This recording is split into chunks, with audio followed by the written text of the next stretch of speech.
Hi all of you my dear aspirant, welcome to Legend Online Classes. Okay, కొత్త update కోసం మన YouTube ఛానల్ని subscribe చేసుకోండి. అదేవిధంగా మన ఇన్స్టాగ్రామ్ను కూడా ఫాలో అవ్వండి, అదే టెలిగ్రామ్ను కూడా ఫాలో అవ్వండి. ఇంకా ఏమైనా అప్డేట్స్ కావాలంటే మన వాట్సాప్ డిస్క్రిప్షన్లో వాట్సాప్ లింక్ ఉంది, మన వాట్సాప్ ఛానల్లో కూడా వాట్సాప్లో కూడా జాయిన్ కండి. ఓకే, మరి ఈరోజు అంటే వార్తల్లో నిలిచిన కరెంట్ అఫైర్స్ గురించి డిస్కస్ చేద్దామండి. ఇంపార్టెంట్ కరెంట్ అఫైర్స్ గురించి ఒకసారి వెళ్దాం మరి టాపిక్లోకి. ఓకే, మార్చ్ 23 టుడే, మార్చ్ 23 మనందరికీ తెలుసు. మనం గతంలో మార్చ్ 21 ఫారెస్ట్ డే గురించి డిస్కస్ చేసాం. అదేవిధంగా మార్చ్ 22 వాటర్ డే గురించి డిస్కస్ చేసాం. అదే మరుసటి రోజు ఇది వాతావరణ దినోత్సవంగా జరుపుకుంటామండి. వరల్డ్ మెటలాజికల్ డే, ప్రపంచ వాతావరణ దినోత్సవం. ఇది ఎన్విరాన్మెంటల్ ఇష్యూస్ పరంగా ఈ మూడింటిని మనకు రెగ్యులర్గా అడుగుతున్నారండి. అటవీ దినోత్సవం ఎప్పుడు, అదేవిధంగా వాటి థీమ్ ఏమిటి, మరియు నీటి దినోత్సవం, ఈ వాతావరణ దినోత్సవం వరుసగా ఉంటాయండి. ఓకే, మార్చ్ 23 ప్రపంచ వాతావరణ దినోత్సవం, ప్రపంచ వాతావరణ దినోత్సవం, వరల్డ్ మెటలాజికల్ డే. మరి ఈ ప్రపంచ వాతావరణ దినోత్సవాన్ని ఎవరి ఆధ్వర్యంలో జరుపుకుంటామంటే, మనం ఇంతకుముందు చెప్పుకున్నాం యుఎన్ఓ. ఈ యుఎన్ఓలోని ప్రపంచ పర్యావరణ విభాగమైన ప్రపంచ పర్యావరణ సంస్థగా చెప్పుకునే WMO ఆధ్వర్యంలో ఈ వాతావరణ దినోత్సవాన్ని నిర్వహించడం జరుగుతుంది. ఐక్యరాజ్య సమితి యొక్క అనుబంధ సంస్థగా కొనసాగుతున్న world meteorological organisation, world meteorological organisation, దీన్నే మనం ఏమని పిలుచుకుంటాం, ప్రపంచ వాతావరణ సంస్థగా చెప్పుకుంటామండి. ప్రపంచ వాతావరణ సంస్థ అంటే ప్రపంచవ్యాప్తంగా వాతావరణ అంశాలపై పరిశోధనలు చేస్తుంది, నివేదికలు రూపొందిస్తుంది, నీటి సంరక్షణ కోసం కృషి చేస్తుంది. వాటి కోసం కూడా వాటర్ పైప్ కూడా పరిశోధనలు చేసి సభ్య దేశాలకు నివేదికలను, రిపోర్ట్స్ను ఎప్పటికప్పుడు అందిస్తూ ఉంటుంది. వాతావరణ మార్పులపై కూడా పరిశోధనలు చేస్తున్న ఐక్యరాజ్య సమితి వాతావరణ సంస్థగా మనం ఈ సంస్థను చెప్పుకుంటాం. ఏ సంస్థ అంటే వరల్డ్ మెటలాజికల్ ఆర్గనైజేషన్, ప్రపంచ వాతావరణ సంస్థ. ఈ ప్రపంచ వాతావరణ సంస్థ ఆధ్వర్యంలో వాతావరణ దినోత్సవాన్ని నిర్వహించడం జరుగుతుంది. మరి ఈ సంస్థ ఎప్పుడు ఏర్పడింది అంటే 1950లో ఏర్పడిందండి. 1950 మార్చ్ 23 ఏర్పడింది. మార్చ్ 23 ఏర్పడింది. కాబట్టి ఇదే మార్చ్ 23 మెటలాజికల్ డేగా అడాప్ట్ చేయడం జరిగింది ఐక్యరాజ్య సమితి వారు. 1950 మార్చ్ 23 ఈ సంస్థ ఏర్పడింది. కాబట్టి ఆ సంస్థ ఏర్పాటు గుర్తుగా ఏం జరుపుకుంటున్నాం, ప్రపంచ వాతావరణ సంస్థను వాతావరణ దినోత్సవాన్ని నిర్వహించడం జరుగుతుంది. మరి ఈ సంస్థ ఎక్కడుంది? ఈ ప్రపంచ వాతావరణ సంస్థ ఎక్కడ అంటే జెనీవా నగరంలో ఏర్పాటు చేశారండి. దీని యొక్క హెడ్ క్వార్టర్ వచ్చేసి, దీని యొక్క ప్రధాన కార్యాలయం హెడ్ క్వార్టర్ వచ్చేసి జెనీవా నగరం. మనకు ఈ జెనీవా నగరం ఎక్కడ ఉందో మనందరికీ తెలిసిందే, స్విట్జర్లాండ్ దేశంలో ఉందండి. స్విట్జర్లాండ్ దేశంలోని జెనీవా నగరంలో మనకు ఐక్యరాజ్య సమితికి సంబంధించిన అన్ని కార్యాలయాలు అంటే దాదాపుగా 80% పైగా కార్యాలయాలు, హెడ్ క్వార్టర్స్ అన్నింటిని కూడా జెనీవాలోనే ఏర్పాటు చేయడం జరిగింది. మరి ప్రపంచ వాతావరణ సంస్థను కూడా ఇక్కడే ఏర్పాటు చేయడం జరిగింది. మరి దీనికి ఒక ప్రెసిడెంట్ కూడా ఉన్నాడండి. ఈ సంస్థకు ప్రస్తుతం అధ్యక్షుడిగా ఎవరు కొనసాగుతున్నారు అంటే అబ్దుల్లా అల్మాండస్ అండి. అబ్దుల్లా అల్మాండస్, UAE దేశానికి చెందిన అబ్దుల్లా అల్మాండస్ ప్రస్తుతం ఈ సంస్థకు అధ్యక్షులుగా కొనసాగుతున్నారు. ఈయన దేశం వచ్చేసి UAE అండి. UAE దేశానికి చెందిన వ్యక్తిగా చెప్పుకుంటాం. ఈ సంస్థ ఆధ్వర్యంలో ప్రపంచ వాతావరణ దినోత్సవాన్ని నిర్వహించడం జరుగుతుంది. మరి 2025 సంవత్సరానికి గాను ఈ సంస్థ ఒక థీమ్ను కూడా సూచించడం జరిగింది. అంటే 2025 వరల్డ్ మెటలాజికల్ డే థీమ్ ఏమిటి అంటే closing the early warning together అండి.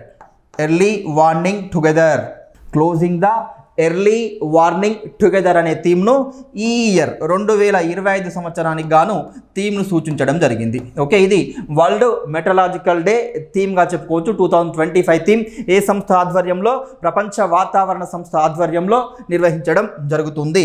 మరి ఇది ప్రపంచవ్యాప్తంగా అంటే ఐక్యరాజ్య సమితి సభ్య దేశాలలో వాతావరణ పరిశోధనల కోసం కృషి చేస్తున్న సంస్థగా మనం దీన్ని చెప్పుకుంటాం. మరి మన భారతదేశంలో కూడా, మన ఇండియాలో కూడా వాతావరణ పరిశోధనకై వాతావరణ మార్పులను నిశ్చితంగా ఎప్పటికప్పుడు పరిశీలిస్తూ నివేదికలను రూపొందించడం కోసం మన భారతదేశంలో కూడా ఒక వాతావరణ సంస్థ ఉంది. దాన్ని మనం ఏమంటామంటే ఐఎండిగా చెప్పుకుంటామండి. ఐఎండి, ఇండియన్ మెట్రలాజికల్ డిపార్ట్మెంట్, భారత వాతావరణ శాఖగా చెప్పుకుంటాం. భారత వాతావరణ శాఖ, ఇండియన్ మెట్రలాజికల్ డిపార్ట్మెంట్. ఈ ఇండియన్ మెట్రలాజికల్ డిపార్ట్మెంట్ను మన భారత ప్రభుత్వం ఎప్పుడు ఏర్పాటు చేసింది అంటే బ్రిటిష్ కాలంలోనే ఏర్పాటు చేశారండి. 1875లో ఏర్పాటు చేశారండి. బ్రిటిష్ కాలంలోనే బ్రిటిష్ వారు ఏర్పాటు చేశారు.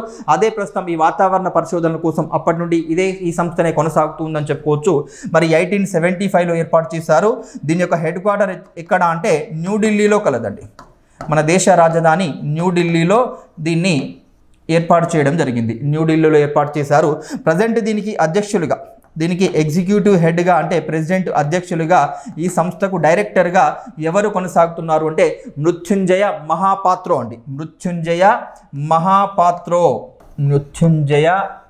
మహాపాత్రో ప్రజెంట్ ఐఎండికి డైరెక్టర్గా కొనసాగుతున్నారని చెప్పుకోవచ్చు.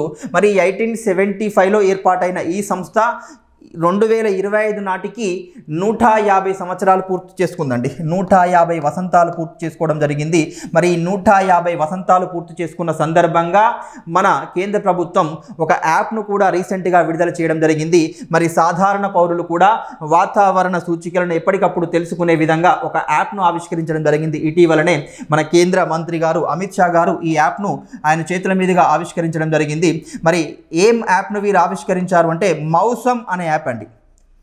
మౌసం అనే యాప్ అండి. గుర్తుంచుకోవాలండి. అంటే మన భారత వాతావరణ శాఖ ఏర్పడి 150 సంవత్సరాలు పూర్తయిన సందర్భంగా 2025 నాటికి 150 సంవత్సరాలు పూర్తయిన సందర్భంగా మన భారత ప్రభుత్వం ఒక యాప్ను ఆవిష్కరించడం జరిగింది.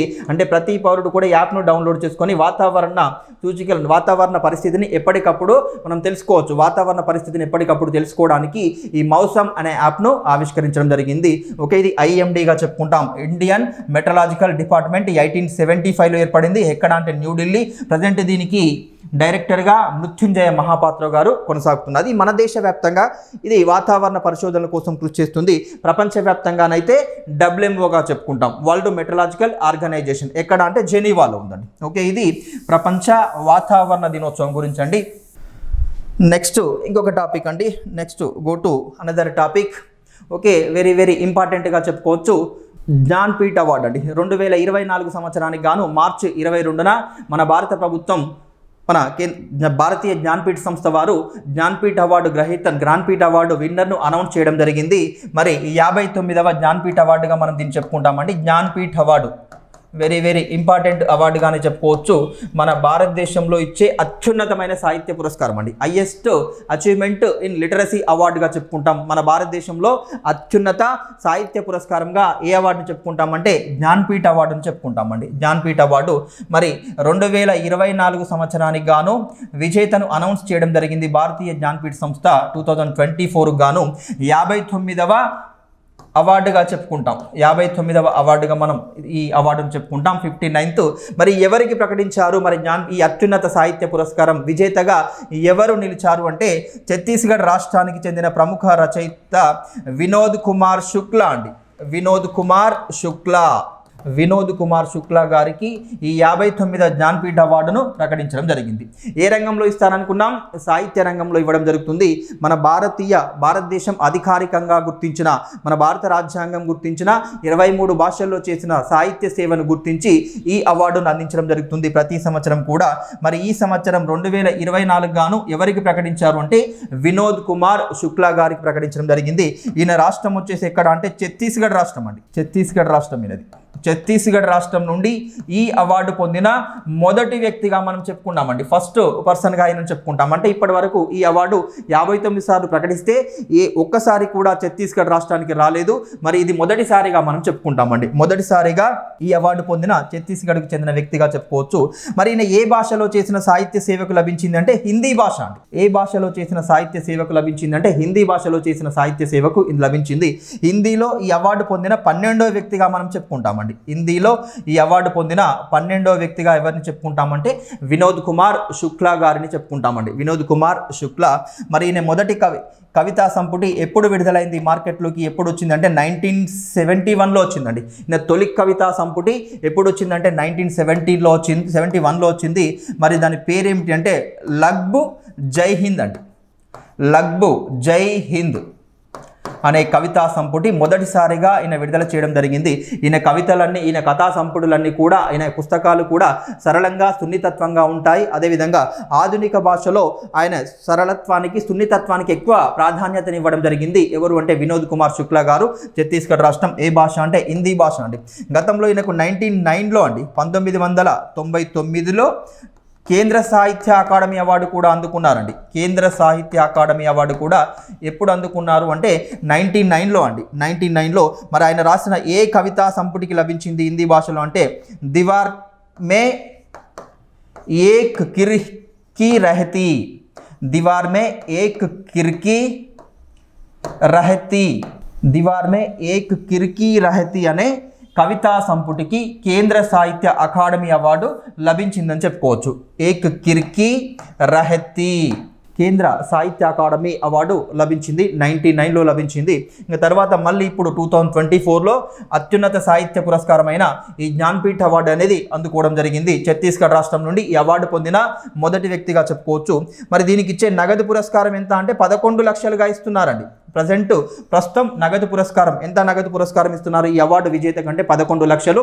11 లక్షలతో పాటుగా సరస్వతి కాంస్య ప్రతిమను కూడా ఇవ్వడం జరుగుతుందండి. సరస్వతి బ్రాంజ్ మెటల్, సరస్వతి కంచు ప్రతిమను ఇవ్వడం జరుగుతుంది. కాంస్యంతో చేసిన సరస్వతి అమ్మవారి విగ్రహాన్ని అందిస్తున్నారు. మనకు చాలాసార్లు ఎగ్జామ్లో అడిగిన క్వశ్చన్ ఏమిటి అంటే ఈ సరస్వతి అంటే జ్ఞాన్పీఠ్ అవార్డుకి ఇచ్చే సరస్వతి విగ్రహాన్ని, ఈ కంచు ప్రతిమను ఎక్కడి నుండి సేకరిస్తున్నారని అడిగారండి. ఎక్కడి నుండి సేకరిస్తున్నారు అంటే మధ్యప్రదేశ్లోని ధారానగరి నుండి సేకరిస్తున్నారండి. మధ్యప్రదేశ్లోని ధారానగరి అనే ప్రాంతంలో నుండి ఈ కంచు ప్రతిమను సేకరించి అందించడం జరుగుతుంది. ఇది 11 లక్షలుగా నగదు పురస్కారంతో పాటు కంచు విగ్రహాన్ని ఇస్తున్నారు. ఈ సంవత్సరం విజేతగా ఎవరు నిలిచారు అంటే వినోద్ కుమార్ శుక్లా గారు నిలవడం జరిగిందండి. జ్ఞాన్పీఠ్ అవార్డు పొందిన ఎన్నో అవార్డు అంటే 59వ వ్యక్తి ఈ అవార్డు పొందిన, హిందీలో ఈ అవార్డు పొందిన 12వ వ్యక్తిగా చెప్పుకోవచ్చు. ఇప్పటి వరకు ఏ భాషలో అధికంగా లభించింది అంటే హిందీ భాషలో 12 సార్లు లభించిందండి. 23 భాషల్లో ఎక్కువగా అందుకున్నది ఏ రచయితలు అంటే హిందీ రచయితలు. ఎన్నిసార్లు అంటే 12 సార్లు అందుకున్నారు. తర్వాత కన్నడ రచయితలు 8 సార్లు, కన్నడ రచయితలు 8 సార్లుగా చెప్పుకోవచ్చు. ఓకే, ఒకసారి దీని బ్యాక్గ్రౌండ్ చూద్దాం. జ్ఞాన్పీఠ్ అవార్డు అనేది ఎప్పుడు ప్రారంభించబడింది మన భారతదేశంలో? ఈ అత్యున్నత సాహిత్య పురస్కారం అంటే 1964లో ప్రారంభించారండి. 1964లో ప్రారంభించారు. మరి దీన్ని మొదటగా ప్రారంభించిన వ్యక్తి ఎవరు అంటే మనకు బాగా అంటే ఫేమస్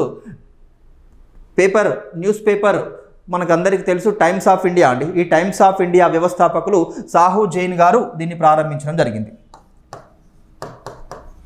సాహు జైన్ దీన్ని ప్రారంభించారు. టైమ్స్ ఆఫ్ ఇండియా వ్యవస్థాపకులు.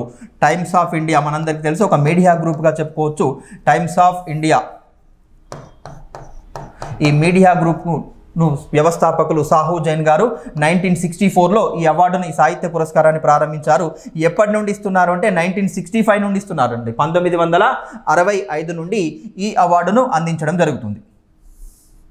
మరి 1965లో మొదటిసారిగా ఈ అవార్డు అందుకున్న వ్యక్తి ఎవరు? చాలాసార్లు అడిగారండి. జ్ఞాన్పీఠ్ అవార్డు పొందిన మొదటి వ్యక్తి ఎవరని అడిగారు. మరి మొదటి వ్యక్తిగా ఎవరిని చెప్పుకుంటామంటే శంకర్ కురూప్ అండి. శంకర్ కురూప్. శంకర్ కురూప్ ఈయన మలయాళీ భాష రచయితగా చెప్పుకోవచ్చు. మలయాళీ భాషలో ఆయన చేసిన సాహిత్య సేవకు లభించింది. మరి ఈయన రాసిన ఏ కవితా సంపుటికి, ఏ పుస్తకానికి లభించింది అంటే ఒడుక్కుజుల్ అనే పుస్తకానికి లభించిందండి. ఇంపార్టెంట్ అండి, చాలాసార్లు అడిగారు. శంకర్ కురూప్ రాసిన ఏ కవితా సంపుటికి ఈ అవార్డు లభించింది అంటే ఒడుక్కుజుల్. ఏ భాషలో? మలయాళీ భాషలో. ఈయన మొదటి వ్యక్తిగా మనం చెప్పుకుంటామండి. 1965లో ఈ అవార్డు అందుకున్న మొదటి వ్యక్తి, జ్ఞాన్పీఠ్ అవార్డు అందుకున్న మొదటి వ్యక్తి శంకర్ కురూప్ గారు చెప్పుకోవచ్చు. మరి ఈ జ్ఞాన్పీఠ్ అవార్డు అందుకున్న మొదటి మహిళా రచయిత్రి ఎవరు అని కూడా అడిగారండి. 1976లో అంటే మొదటిసారిగా ఒక మహిళా రచయితకు ఎప్పుడు ఇచ్చారంటే 1976లో ఇచ్చారు. ఎవరికి ఇచ్చారు మొదటిసారిగా అంటే ఆశా పూర్ణాదేవి అండి. ఆశా పూర్ణాదేవి గారికి మొదటిసారిగా అందించడం జరిగింది 1976లో. ఏ భాషా రచయిత్రి అంటే బెంగాలీ భాష అండి. బెంగాలీ భాషా రచయిత్రిగా చెప్పుకుంటాం. బెంగాలీ భాష. మరి ఈమె బెంగాలీ భాషలో ఆమె రాసిన ఏ కవితా సంపుటికి లభించింది అంటే ప్రథమ్ ప్రతిశ్రుతి అండి. ప్రథమ్ ప్రతిశ్రుతి అనే కవితా సంపుటికి లభించిందని చెప్పుకోవచ్చు. మొదటి మహిళా రచయిత్రిగా చెప్పుకుంటాం. మరి అత్యున్నత జ్ఞానపీఠ పురస్కారం అనేది మన తెలుగు భాషలో ఎవరికైనా లభించిందా? మరి అంటే తెలుగు భాషలో ఇప్పటి వరకు అందుకున్న రచయితలు ఎవరైనా ఉన్నారంటే ముగ్గురు ఉన్నారండి. తెలుగు భాషలో అంటే భారత రాజ్యాంగం గుర్తించిన భాషల్లో మన తెలుగు భాష కూడా ఒకటి. మరి మన తెలుగు భాషలో అందుకున్న రచయితలు ఎంతమంది అంటే ముగ్గురు రచయితలు ఉన్నారండి. ముగ్గురు రచయితలు ఉన్నారు. ఎవరు మరి ఆ ముగ్గురు రచయితలు అంటే తెలుగులో అందుకున్న వ్యక్తులు ముగ్గురు రచయితలు ఉన్నారు. మరి మొదటిసారిగా అందుకున్న వ్యక్తి ఎవరు అంటే విశ్వనాథ సత్యనారాయణ అండి. తెలుగులో అందుకున్న మొదటి వ్యక్తి విశ్వనాథ సత్యనారాయణ. ఈయనకు 1970లో వచ్చిందండి. 1970లో విశ్వనాథ సత్యనారాయణ గారు మొదటిసారిగా అందుకున్నారు తెలుగు భాష నుండి. మరి ఆయన రాసిన ఏ కావ్యానికి లభించింది అంటే రామాయణ కల్పవృక్షం అండి. రామాయణ కల్పవృక్షం. రామాయణ కల్పవృక్షం అనే కావ్యానికి లభించింది విశ్వనాథ సత్యనారాయణ. నెక్స్ట్ ఈ అవార్డు పొందిన తెలుగు నుండి అవార్డు పొందిన రెండో వ్యక్తిగా మనం ఎవరిని చెప్పుకుంటామంటే డాక్టర్ సి నారాయణ రెడ్డి అండి. సి నారాయణ రెడ్డి గారికి లభించింది. నారాయణ రెడ్డి 1988లో లభించిందండి. 1988లో లభించింది. ఈయన యొక్క ప్రసిద్ధ కావ్యం ఏమిటి అంటే విశ్వంబరగా చెప్పుకోవచ్చండి. విశ్వంబర ప్రసిద్ధ కావ్యం విశ్వంబరగా చెప్పుకోవచ్చు. నెక్స్ట్ మూడో వ్యక్తిగా మనం ఎవరిని చెప్పుకుంటామంటే రావూరి భరద్వాజ అండి. మూడో వ్యక్తిగా మనం ఎవరిని చెప్పుకుంటామంటే రావూరి భరద్వాజ గారిని చెప్పుకుంటాం. ఈయనకు ఎప్పుడు లభించింది అంటే 2012లో లభించిందండి. 2012లో ఈయన యొక్క ప్రసిద్ధ కావ్యం ఏమిటి అంటే పాకుడు రాళ్ళు అండి. వినే ఉంటారు మీరు, ఎగ్జామ్లో చాలాసార్లు అడిగారండి. పాకుడు రాళ్ళుగా చెప్పుకోవచ్చు. ఓకే, ఇది తెలుగు భాష నుండి అందుకున్న ముగ్గురు వ్యక్తులుగా మనం వీటిని చెప్పుకుంటాం. మరి ప్రస్తుతం ఈ అవార్డుకి ఇచ్చే నగదు పురస్కారం ఎంత అంటే 11 లక్షలుగా మనం చెప్పుకున్నామండి. 11 lakhsగా ఈ అవార్డుకు అందిస్తున్నారు. ఎప్పుడు ప్రారంభించారంటే 1964లో ప్రారంభించారు. మొదటిసారిగా ఎప్పటి నుండి ఇస్తున్నారంటే 1965 నుండి అందించడం జరుగుతుంది. 65 నుండి. ఎవరికి మొదటిసారి అందుకున్న రచయిత ఎవరు అంటే శంకర్ కురూప్ గారు అందుకున్నారు. మలయాళీ భాషా రచయితగా మనం చెప్పుకుంటామండి. ఓకే, ఇది జ్ఞానపీఠ అవార్డు. మరి ఈ సంవత్సరం విజేతగా ఎవరు నిలిచారు అంటే వినోద్ కుమార్ శుక్లా హిందీ భాషా రచయితగా మనం చెప్పుకుంటామండి. ఓకే, నెక్స్ట్ ఇంకొక టాపిక్ అండి, బీజింగ్లో వసంత్ మేళా. ఓకే, ఇది ఒక సాంస్కృతిక ఉత్సవంగా చెప్పుకోవచ్చు. వసంత్ మేళా అనేది సాంస్కృతిక ఉత్సవం. వసంత్ మేళా ఏమిటి మరి ఒకసారి చూద్దామండి. వసంత్ మేళా మన భారతదేశానికి చైనాకు అంటే పరిస్థితులు లద్దాఖ్లో ఉన్న ఉద్రిక్త పరిస్థితుల వల్ల ద్వైపాక్షిక సంబంధాలు అనేవి ప్రస్తుతం మెరుగ్గా లేవు, సాధారణ స్థితిలో లేవు. కాబట్టి మరి ఇరు దేశాల మధ్య అంటే రెండు దేశాల మధ్య భారత్ మరియు చైనా దేశాల మధ్య సాధారణ పరిస్థితి తీసుకురావడానికి ద్వైపాక్షిక సంబంధాలు మెరుగుపరుచుకోవడం కోసం ఒక సాంస్కృతిక కార్యక్రమాన్ని మన భారత విదేశాంగ శాఖ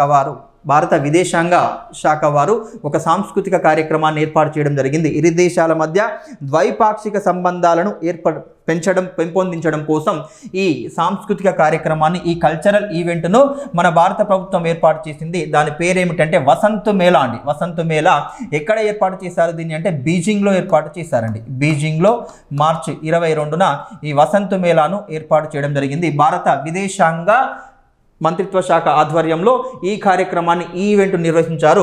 మరి దీనికి నేతృత్వం వహించింది ఎవరు అంటే చైనాలో మన భారత రాయబారిగా ఉన్న వ్యక్తి దీనికి నేతృత్వం వహించడం జరిగింది. ఆయన ఆధ్వర్యంలోనే ఈ కార్యక్రమం సక్సెస్ఫుల్గా జరిగింది, ఈ వసంత్ మేళా కార్యక్రమం. మరి ప్రస్తుతం చైనాలో భారత రాయబారిగా ఎవరు కొనసాగుతున్నారు అంటే ప్రదీప్ కుమార్ రావత్ అండి. ప్రదీప్ కుమార్ రావత్ సారథ్యంలో ఈ వసంత్ మేళా కార్యక్రమం అనేది జరిగింది. ఒక సాంస్కృతిక కార్యక్రమం. ఇరు దేశాల మధ్య ద్వైపాక్షిక సంబంధాలను మెరుగుపరచడం కోసం, సాధారణ స్థితిని మెరుగుపరచడం కోసం, మునుపటి పరిస్థితిని తీసుకురావడం కోసం ఈ కార్యక్రమాన్ని నిర్వహించడం జరిగింది. దాని పేరు వచ్చేసి వసంత్ మేళా అని చెప్పుకోవచ్చు. ఎక్కడ నిర్వహించారు అంటే బీజింగ్లో నిర్వహించడం జరిగిందండి. అయితే మనకు 2020లో లద్దాఖ్ ప్రాంతంలో ఉద్రిక్త పరిస్థితులు నెలకొన్నాయి. చైనా మరియు భారత్ అంటే ఇరు దేశాలు కూడా ఘర్షణకు దిగడం జరిగింది. కొంతమంది ప్రాణాలు కూడా కోల్పోవడం జరిగింది. అప్పటి నుండి ఈ గాల్వాన్ లోయ, ఈ లద్దాఖ్లో ఉన్న గాల్వాన్ లోయలో ఈ పరిస్థితులు అప్పటి నుండి అదే పరిస్థితి కొనసాగుతుంది ఇరు దేశాల మధ్య. మరి సరైన మొత్తం అన్ని ద్వైపాక్షిక సంబంధాలన్నీ స్తంభించిపోవడం జరిగింది. వాటిని మెరుగుపరచడం కోసం లాస్ట్ ఇయరే కొంచెం చర్చలు కొలిక్కి రావడం జరిగిందండి. ఎక్కడ జరిగిన చర్చల్లో అంటే 2024 అక్టోబర్లో అండి. 2024 అక్టోబర్ 22 నుండి 24 వరకు మనందరికీ తెలుసు బ్రిక్స్ సమావేశం జరిగిందండి. బ్రిక్స్ ఎన్నవ సమావేశం? 17వ సమావేశం జరిగిందండి. 17వ సమావేశం బ్రిక్స్ సమావేశం ఎక్కడ అంటే రష్యాలోని కజాన్ అనే నగరంలో జరిగింది. మనందరికీ తెలిసిందే రష్యాలోని కజాన్ అనే నగరంలో జరిగింది. ఇక్కడ ఈ కజాన్ వేదికగా బ్రిక్స్ సమావేశంలో మన భారత ప్రధానమంత్రి గారు ఎవరు నరేంద్ర మోడీ గారు మరియు చైనా ప్రధాని జీ జిన్పింగ్ ఇద్దరి మధ్య కూడా చర్చలు జరిగాయి. అంటే ఇరు దేశాలు శాంతియుతంగా ఈ భూభాగ సమస్యను పరిష్కరించుకోవాలని చెప్పి అక్కడ చర్చలు ప్రారంభమైన తర్వాత కొద్దిగా ఇరు దేశాల విదేశాంగ శాఖ కూడా చర్చలను ప్రారంభించిందని చెప్పుకోవచ్చు. ఇక్కడ జరిగిన సమావేశంలో బ్రిక్స్ రష్యాలో జరిగిన సమావేశంలో ఇరు దేశాల ప్రధానులు మాట్లాడుకొని ఆ దేశ అధ్యక్షుడు మరియు మన భారతదేశ ప్రధానమంత్రి ఇద్దరు కలిసి కూడా ఈ చర్చలు జరుపుకోవడం జరిగింది. బ్రిక్స్ సమావేశంలో 16వ బ్రిక్స్ సమావేశం ఎక్కడంటే రష్యాలోని ఖజాన్లో జరిగిందండి. ఓకే, దాన్ని ఉద్దేశించే ఇరు దేశాల మధ్య ఈ చర్చలు జరిగాయి కాబట్టి దాన్ని ఉద్దేశించి ఈ ద్వైపాక్షిక సంబంధాలను మెరుగుపరచాలని చెప్పి మన విదేశీ వ్యవహారాల మంత్రిత్వ శాఖ వారి ఆధ్వర్యంలో ఈ కార్యక్రమాన్ని నిర్వహించడం జరిగింది. ఏ కార్యక్రమం అండి? వసంత్ మేళా సక్సెస్ అయిందని చెప్పుకోవచ్చు. ఇక్కడ 4000 మంది చైనా ప్రతినిధులు పాల్గొంటే 4000 మందిలో అధికంగా మన భారతీయ నృత్యాన్ని ప్రదర్శించారండి. విశేషం ఏమిటంటే ఈ సాంస్కృతిక మేళాకు వచ్చిన చైనా ప్రతినిధులు చాలా మంది భరతనాట్యం కావచ్చు, కథక్ కావచ్చు, కథాకళి మన భారతీయ 5 శాస్త్రీయ నృత్యాలను వీళ్ళు ప్రదర్శించడం జరిగింది. ఈ కార్యక్రమం అంటే సక్సెస్ అయిందని చెప్పుకోవచ్చు. ఇరు దేశాల మధ్య ద్వైపాక్షిక ఒప్పందాలు ముందు జరగాలి, ముందు మంచి రిలేషన్షిప్ పెంపొందించాలి చైనాతో అంటే ఈ కార్యక్రమం ఒక ముందడుగా మనం చెప్పుకోవచ్చు. వసంత్ మేళా కార్యక్రమంగా చెప్పుకోవచ్చు. ప్రస్తుతం చైనాలో భారత రాయబారిగా ఎవరున్నారు అంటే ప్రదీప్ కుమార్ రావత్ గారు ఉన్నారండి. ప్రదీప్ కుమార్ రావత్. చైనాకు మనకు మొదటిసారిగా మరి ఈ ఘర్షణ వాతావరణం ఎప్పుడు ప్రారంభమైందంటే మనందరికీ తెలిసే 1959 అండి. 1959లో మనకు మొదటిసారిగా ఘర్షణ ప్రారంభమైంది. మనందరికీ తెలుసు. ఎందుకు అంటే అక్సాయ్ చిన్ అనే ప్రాంతం అండి. అక్సాయ్ చిన్ ప్రాంతం ఇది లద్దాఖ్, తూర్పు లద్దాఖ్లో ఉన్న అక్సాయ్ చిన్ ప్రాంతం. ఈ అక్సాయ్ చిన్ ప్రాంతం ఏమిటి అంటే ఇది మా దేశ భూభాగం అంటే ఈ టెరిటోరియల్ డిస్ప్యూట్స్ అనేవి 1959లోనే బీజం పడిందండి. ఇరు దేశాల మధ్య ఈ భూభాగ సరిహద్దు ప్రాంతాల కోసం ఘర్షణ అనేది ఎప్పుడు ప్రారంభమైంది వివాదం అంటే 1959లోనే ప్రారంభమైంది. ఎక్కడి ప్రాంతం అంటే అక్సాయ్ చిన్ అనే ప్రాంతం. ఈ అక్సాయ్ చిన్ ప్రాంతం అనేది మన దేశ భూభాగం అని వారు వాదిస్తున్నారండి. అంటే చైనా దేశ భూభాగం, టిబెటన్ రీజియన్లో ఉన్న భూభాగం, ఇది టిబెటన్ స్వతంత్ర భాగంలో ఉన్న భాగం. అదేవిధంగా జింజియాంగ్ ఉయిఘర్ అని ఉన్న ప్రాంతం ఇది మీ భారతదేశానికి కాదు అని చెప్పి వారు వాదిస్తున్నారు. అదేవిధంగా మనం ఏం వాదిస్తున్నాం? మా లద్దాఖ్కు చెందిన ప్రాంతం ఇది మా ప్రాంతమే అని మనం వాదిస్తున్నాం. ఈ వాదనలు చిలికి గాలివానై ఇరు దేశాల మధ్య 1960లో యుద్ధం కూడా జరిగిందండి. ఇండో చైనా వార్గా మనం చెప్పుకుంటాం. ఎప్పుడు జరిగింది? 1962లో జరిగిందండి. ఇది మొదటి సరిహద్దు వివాదంగా మనం చెప్పుకుంటామండి. ఇరు దేశాల మధ్య మొదటి సరిహద్దు వివాదం అక్సాయ్ చిన్ ప్రాంతం అని చెప్పుకోవచ్చు. ఇంకొక ప్రాంతం కూడా ఉందండి. ఇరు దేశాల మధ్య ఘర్షణ వాతావరణం ఎక్కడ అంటే ఇంకొక ప్రాంతం ఎక్కడ అంటే అరుణాచల్ ప్రదేశ్లోని మనకు బార్డర్లో ఉన్న మెక్మోహన్ రేఖ వద్ద అండి. మెక్మోహన్ రేఖ ఇది కూడా సరిహద్దు వివాదానికి ఆజ్యం పోస్తుంది. ఇక్కడ కూడా భూ సరిహద్దు వివాదం ఉంది ఇరు దేశాలకు మధ్య అని చెప్పుకోవచ్చు మనం. ఇరు దేశాలకు మధ్య ఓకే, అప్పటి నుండి ఇక 1959లో ప్రారంభమైన ఈ సరిహద్దు వివాదం 2025 అయినా ఇంకా కొనసాగుతూనే ఉందని చెప్పుకోవచ్చు. ఏ దేశంతో? చైనాతో అండి. ఓకే, నెక్స్ట్ ఇంకొక టాపిక్కి వెళ్ళిపోదామండి. హోల్బర్గ్ ప్రైజ్ ఇంటర్నేషనల్ ప్రైజ్గా చెప్పుకోవచ్చు. హోల్బర్గ్ అంతర్జాతీయ బహుమతి అండి. వెరీ ఇంపార్టెంట్గా చెప్పుకోవచ్చు. హోల్బర్గ్ అంతర్జాతీయ బహుమతి పేరు వినే ఉంటారు ఈ మధ్యకాలంలో. హోల్బర్గ్ ప్రైజ్, హోల్బర్గ్ అంతర్జాతీయ బహుమతి అంటే ఇది లిటరసీ రంగంలో, సాహిత్య రంగంలో కావచ్చు, విద్యాపరంగా కావచ్చు, హ్యుమానిటేరియన్ మానవతా విభాగంలో కృషి చేసిన వ్యక్తులకు ఈ అవార్డును అందించడం జరుగుతుంది. సాహిత్యపరంగా ఇస్తున్నారు, విద్యాపరంగా ఇస్తున్నారు, మానవతా విభాగంలో కూడా ఈ అవార్డును మానవులకు సాయం చేస్తున్న అంటే ఇతరులకు సాయం చేస్తున్న వ్యక్తులకు కూడా ఈ అవార్డును అందించడం జరుగుతుంది. హోల్బర్గ్ ప్రైజ్గా చెప్పుకోవచ్చు. Holberg praise international ప్రైజ్గా చెప్పుకుంటామండి. Very important అండి. మరి ఈ సంవత్సరం అంటే 2025 హోల్బర్గ్ ప్రైజ్ అనేది మన భారతీయురాలికి లభించిందండి. అంటే ఇప్పటి వరకు 2004లో ఈ అవార్డు ప్రారంభిస్తే ఇప్పటి వరకు ఏ భారతీయ వ్యక్తి కూడా ఈ ప్రతిష్టాత్మకమైన పురస్కారం అందుకోలేదు. మొదటిసారిగా ఒక మహిళ అందుకోవడం జరిగింది. మరి ఈ అవార్డును ఈ సంవత్సరం అంటే 2025 సంవత్సరానికి గానండి 2025 సంవత్సరానికి గాను మన వెస్ట్ బెంగాల్ రాష్ట్రానికి చెందిన కలకత్తాకు చెందిన గాయత్రి చక్రవర్తి స్పివాక్ అందుకోవడం జరిగిందండి. గాయత్రి 2025 హోల్బర్గ్ ప్రైజు ఎవరు ఎంపికయ్యారు అంటే గాయత్రి చక్రవర్తి స్పివాక్ అండి. గతంలో ఈమె కొలంబియన్ యూనివర్సిటీలో హ్యుమానిటేరియన్ విభాగంలో సోషియాలజీ విభాగంలో ప్రొఫెసర్గా పనిచేసిందండి. గతంలో కొలంబియా యూనివర్సిటీలో ప్రొఫెసర్గా పనిచేసింది గాయత్రి చక్రవర్తి స్పివాక్. ఎక్కడ ఈమె అంటే కలకత్తాకు చెందిన వ్యక్తి అండి, కలకత్తాకు చెందిన వ్యక్తి. మరి అత్యున్నతమైన పురస్కారాన్ని ఈమెను ఎందుకు ఎంపిక చేయడం జరిగింది అంటే ఈమె 40 సంవత్సరాల దగ్గరగా 4 దశాబ్దాలుగా ఈమె నిరుపేదలకు నిరక్షరాస్యులకు ఉచితంగా విద్యను అందిస్తుందండి. నిరక్షరాస్యులకు ఉచితంగా విద్యను అందిస్తుంది. 1986 నుండి 1986 నుండి ఈమె జార్ఖండ్ కావచ్చు, అదేవిధంగా బీహార్ కావచ్చు, వెస్ట్ బెంగాల్ ఈ సరిహద్దు రాష్ట్రాల్లో ఉన్న అంటే ఈ 3 రాష్ట్రాల సరిహద్దుల్లో ఉన్న నిరక్షరాస్యులకు ఉచితంగా ఈమె విద్యను అందిస్తుంది. అంటే 40 సంవత్సరాలుగా ఈమె చేస్తున్న సేవను గుర్తించి వారికి అక్షర జ్ఞానాన్ని ప్రసాదిస్తున్నందుకు గాను ఈ అవార్డుకు ఎంపిక చేయడం జరిగిందండి. హోల్బర్గ్ ప్రైజ్కు ఈ గాయత్రి చక్రవర్తి స్పివాక్ను ఎంపిక చేయడం జరిగింది. కలకత్తాకు చెందిన ప్రొఫెసర్గా, రిటైర్డ్ ప్రొఫెసర్గా మనం చెప్పుకుంటాం. ఎందుకోసం వచ్చిందంటే విద్యను ప్రసాదిస్తుంది, ఉచితంగా నిరుపేదలకు విద్యను అందిస్తున్నందుకు గాను ఈ అవార్డుకు ఈమెను ఎంపిక చేయడం జరిగిందండి. మన ఇండియన్ రూపీస్లో ఈ అవార్డుకి ఇచ్చే నగదు పురస్కారం ఎంత అంటే 4.6 కోట్లు అండి. ఈ ప్రతిష్టాత్మక పురస్కారంకు కూడా ఆమె ఏమని ప్రకటించింది అంటే వారు ఇచ్చే క్యాష్ ప్రైజ్ను కూడా నేను పేద ప్రజలకే పంచిపెడతాను, ₹1 కూడా నేను తీసుకోనని ప్రకటించిన గొప్ప వ్యక్తిగా, అనౌన్స్ చేసిన గొప్ప వ్యక్తిగా మనం చెప్పుకుంటాం. గాయత్రి స్పివాక్గా చెప్పుకోవచ్చు. మరి ఈమె చేస్తున్న సేవను గుర్తించి మన భారత ప్రభుత్వం 2013లో ఈమెకు పద్మభూషణ్ అవార్డును కూడా ప్రకటించారండి. పద్మభూషణ్ అవార్డుతో ఈమెను సత్కరించడం జరిగింది. ఓకే, మరి ఈ సంవత్సరం ఈమెకు హోల్బర్గ్ ప్రైజ్ను ప్రదానం చేయడం జరిగింది. ఇంకా ప్రదానం చేయలేదండి, అనౌన్స్ చేశారు. హోల్బర్గ్ ప్రైజ్ను అనౌన్స్ చేశారు. ఎప్పుడు ప్రదానం చేస్తారంటే జూన్ 5న ప్రదానం చేస్తారండి. జూన్ 5న ప్రపంచ పర్యావరణ దినోత్సవం రోజున ఈ అవార్డును ప్రదానం చేయడం జరుగుతుంది. మరి ఈ అవార్డును ఏ దేశం వారు ప్రారంభించారంటే నార్వే దేశం అండి. నార్వే దేశం వారు ప్రారంభించడం జరిగింది. నార్వే దేశంలోని ప్రముఖ రచయిత ల్యూడ్విగ్ హోల్బర్గ్ పేరు మీదుగా దీన్ని ప్రారంభించారండి. ఎవరి పేరు మీదుగా అంటే ల్యూడ్విగ్ హోల్బర్గ్, ప్రముఖ సాహితీవేత్త. ఏ దేశానికి చెందిన అంటే నార్వేకి చెందిన ల్యూడ్విగ్ హోల్బర్గ్ పేరు మీదుగా ప్రారంభించారు.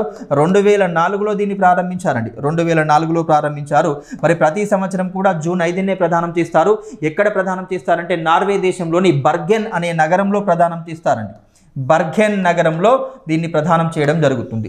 మరి 2004లో ప్రారంభించిన ఈ అవార్డు ఇప్పటి వరకు ఏ భారతీయ రచయిత కూడా, ఏ భారతీయ వ్యక్తి కూడా, ఏ భారతీయ సాహితీవేత్త కావచ్చు, విద్యావేత్త కావచ్చు గెలుచుకోలేదు. మరి ఈ సంవత్సరం మాత్రం ఈ అవార్డు మనకు లభించిందని చెప్పుకోవచ్చు. గాయత్రి స్పివాక్గా చెప్పుకుంటాం. గాయత్రి చక్రవర్తి స్పివాక్ కలకత్తాకు చెందిన గొప్ప హ్యుమానిటేరియన్గా, గొప్ప మానవతావాదిగా మనం చెప్పుకుంటామండి. ఓకే, ఇది ఈ టాపిక్ అండి, అవార్డుగా చెప్పుకోవచ్చు మనం. ఇంకా నెక్స్ట్ టాపిక్ వెళ్ళిపోదామండి. ఓకే, కాంస్య పథకం. ఇటీవల జరిగిన ప్రపంచ జిమ్నాస్టిక్ పోటీల్లో మన భారతీయ క్రీడాకారిణి, మన భారతీయ ఇండియన్ ఉమెన్ జిమ్నాస్ట్ ఒక పథకాన్ని, ఒక మెడల్ని అయితే సాధించిందండి. మరి ఎవరు ఆమె అంటే ప్రణతి అండి. ప్రణతి నాయక్గా చెప్పుకోవచ్చు. వెస్ట్ బెంగాల్ రాష్ట్రానికి చెందిన ఈ జిమ్నాస్టిక్గా చెప్పుకుంటాం మనం. మరి ఇటీవల ఎక్కడ అంటే టర్కీలోని అంటాలియా జరిగిన, టర్కీ ఇప్పుడు దాన్ని మనం తుర్కీ అంటున్నామండి, తుర్కీగా చెప్పుకోవచ్చు. టర్కీ 2022లో అధికారికంగా ఆ టర్కీ పేరును ఆ దేశం ఏం చేసింది, అధికారికంగా పేరు మార్చుకుంది. ఆ టర్కీ కాస్త దేనిగా మారింది, ఇప్పుడు తుర్కీగా మారింది. మరి తుర్కీయే దేశంలోని అంటాలియాలో జరిగిన మార్చి 22న అంటాలియా నగరంలో జరిగిన వరల్డ్ జిమ్నాస్టిక్ పోటీలలో మన భారత క్రీడాకారిణి 3వ స్థానంలో నిలిచి బ్రాంజ్ మెడల్, కాంస్య పథకం సంపాదించింది. ఎవరు ఆమె అంటే ప్రణతి నాయక్ అండి. ప్రణతి నాయక్గా చెప్పుకోవచ్చు. మరి ఈమె పార్టిసిపేట్ అయిన జిమ్నాస్టిక్లో ఈమె పార్టిసిపేట్ చేసిన ఈవెంట్ ఏమిటంటే వాల్ట్ ఈవెంట్ అండి. వాల్ట్ ఈవెంట్గా చెప్పుకుంటాం. వాల్ట్ ఈవెంట్లో పార్టిసిపేట్ అయి 3వ స్థానంలో నిలిచిందని చెప్పుకోవచ్చు. 3వ స్థానంలో నిలిచి కాంస్య పథకం సాధించిందండి, బ్రాంజ్ మెడల్ సాధించిందని చెప్పుకోవచ్చు. మరి ఈ పోటీలలో గోల్డ్ మెడల్ సాధించింది ఎవరు అంటే అమెరికా దేశానికి చెందిన జే హంగ్ అండి. జే హంగ్ గోల్డ్ మెడల్ సాధించిందని చెప్పుకోవచ్చు. అమెరికా దేశానికి చెందిన జే హంగ్ మొదటి స్థానంలో నిలిచి గోల్డ్ మెడల్ సాధించింది ప్రపంచ జిమ్నాస్టిక్ పోటీలలో.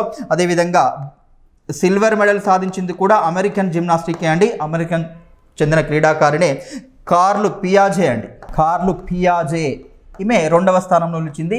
మన ప్రణతి నాయక్ 3వ స్థానంలో నిలిచిందని చెప్పుకోవచ్చు.